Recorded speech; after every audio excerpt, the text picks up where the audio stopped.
और शक्ति एकदम आनंद मग्न हो रहने लगते हैं और उन्हें कहते हैं,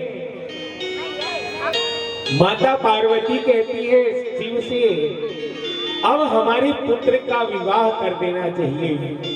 ये बात गणेश जी को मालूम पड़ती है तो गणेश जी कहते हैं, अब मेरी शादी करा दो। गणेश जी कहते हैं, मेरी शादी करा दो। तो महादेव कहते हैं, ठीक है, कल तुम लोग हमारे पास आना, तुम लोगों से जरूरी बातें करनी है। तो जब दोनों पुत्र महादेव और पार्वती के पास जाते हैं तो महादेव कहते हैं, पुत्रों, हमारा ऐसा शर्त है, जो इस संसार की सृष्टि का परिक्रमा करके पहले आएंगे उन्हीं का विवाह सबसे पहले होगा।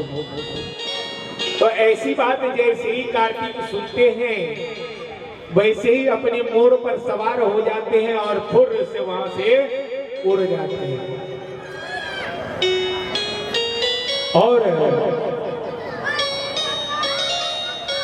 ज्ञान और बुद्धि के दाता हमारे गजानन बुद्धि विनायक गणपति लंबोदर वहीं के वहीं रुक गए। अब वो विचार कर रहे हैं, जो कि भैया तो मोड़ पर बैठा और उड़ गया, लेकिन मैं तो एक कोस भी पैदल नहीं चल सकता हूँ और मेरा तो ये चूहा सवारी कहां तक हमको ढोए। ऐसा विचार करके हमारे विनायक जी वहीं पर रुक जाते हैं और बुद्धि का प्रयोग करते हैं और दौड़ के घर में जाते हैं, 2 आसन लेके आते हैं और घर में दोनों माता पिता को बिठा लेते हैं और बिठाने के बाद उनका पूजन करते हैं और उनका 7 प्रदक्षिणा करके उनके सामने बैठ जाते हैं।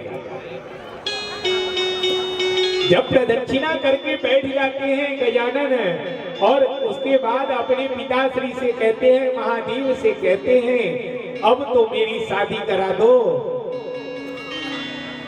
महादेव से कहते हैं, गजानन अब तो मेरी शादी करा दो। तो महादेव कहते हैं, जो कि जैसा सर्प था, जो कि जो पहले इस सृष्टि का परिक्रमा करके आएगा, इस धरती का परिक्रमा करके आएगा, उसी का विवाह पहले होगा। तो इसलिए जाओ जल्दी से परिक्रमा करके आओ, उसके बाद तुम्हारा विवाह पहले करा दूंगा, जो पहले आएगा। तो गणपति जी कहते हैं, वो तो बहुत ही बुद्धिमान है, बुद्धि ज्ञान के दाता है, इसलिए कहते हैं, जो कि हमने तो पूरी सृष्टि की परिक्रमा कर ली है।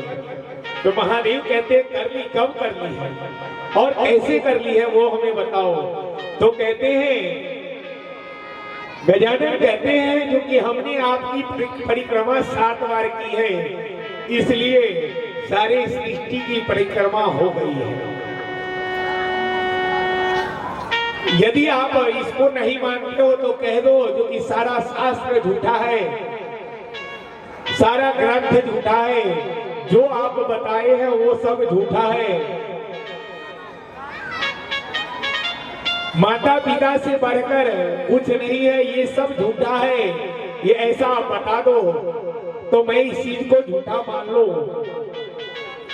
तब जो सत्य होता है वो तो सत्य होता है, इसलिए महादेव वहां कुछ भी बोल नहीं पाते हैं। और कुछ नहीं बोलते हैं। इतने में देखिए उनका लगन लग जाता है, उनकी शादी के लिए उनका प्रस्ताव आ जाता है शादी का और विवाह संपन्न हो जाता है। रिद्धि और सिद्धि के साथ हमारे गजानन का विवाह संपन्न हो जाता है। अभी तक तो कार्तिकेय स्वामी घूम ही रहे हैं, अभी परिक्रमा ही कर रहे हैं, जब तक हमारे गजानन का विवाह संपन्न हो गया है। कुछ समय व्यतीत होता है तो रिद्धि और सिद्धि के गर्भ से दो पुत्र, सुंदर सुंदर पुत्र प्राप्त होते हैं।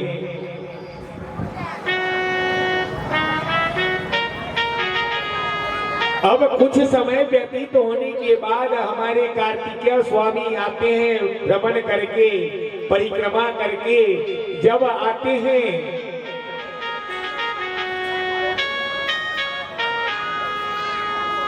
वो देख कर दंग रह जाते हैं। आखिर हमारे गजानन का विवाह भी हो गया और दो पुत्र भी हो गए। ऐसा देख कर वो नाराज हो जाते हैं, नाराज हो जाते हैं और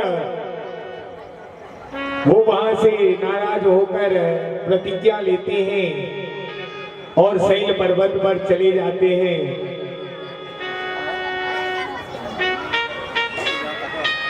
अब पुत्र जब शैल पर्वत पर चला जाता है, महादेव को पता होता है, माता पार्वती को पता चलता है, तो माता पार्वती उन्हें मनाने के लिए जाती है, लेकिन वो आने से इनकार कर देते हैं और दूर चले जाते हैं। इसलिए महादेव वहां जाकर ज्योतिर्लिंग में स्थापित हुए हैं। मल्लिकार्जुन ज्योतिर्लिंग उस शैल पर्वत पर प्रकट होते हैं। हरेक पूनम के दिन माता पार्वती अपने पुत्र से मिलने के लिए जाती हैं और हरेक अमावस को महादेव अपने पुत्र से मिलने के लिए जाते हैं। जय श्री शैल पर्वत पर मल्लिकार्जुन महादेव जो द्वादश ज्योतिर्लिंग में है, वो मल्लिकार्जुन महादेव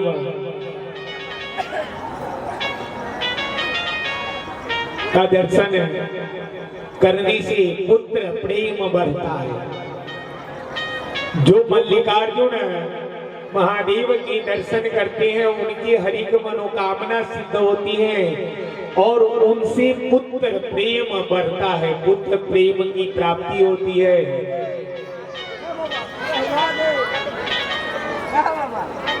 तो इस प्रकार से